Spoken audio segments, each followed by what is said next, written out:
Mrs. Reed occupied her usual seat by the fireside. She made a signal to me to approach.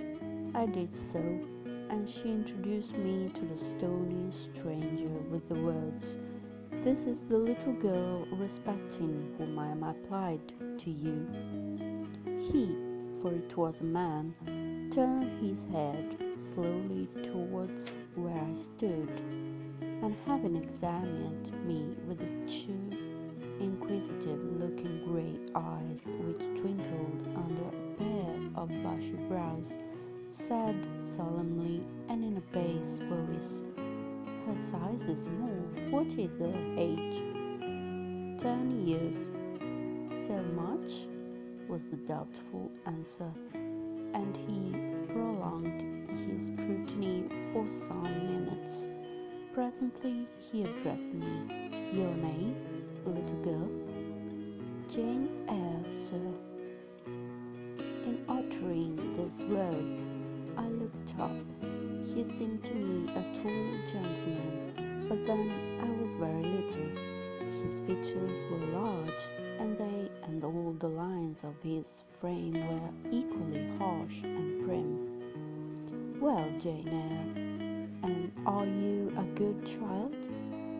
Impossible to reply to this in the affirmative. My little world had a contrary opinion. I was silent.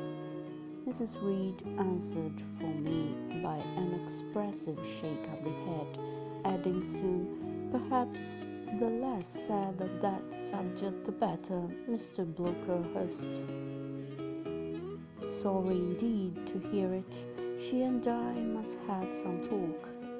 And bending from the perpendicular, he established his person in the armchair opposite Mrs. Reed's. "Come here," he said. I stepped across the rug. He placed me square and straight before him. What a face he had, now that it was almost on a level with mine. What a great nose, and what a mouth, and what large prominent teeth.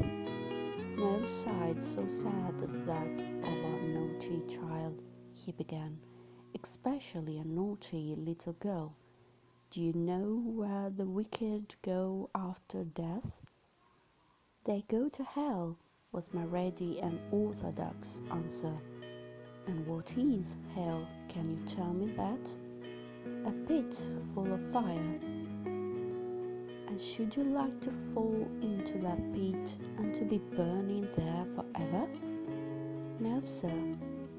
"What must you do to avoid it?" I deliberated a moment. My answer, when it did come, was objectionable. "I must keep in good health and not die." "How can you keep in good health?" "Children younger than you die daily. I buried a little child of 5 years old only a day or two since, a good little child whose soul is now in heaven.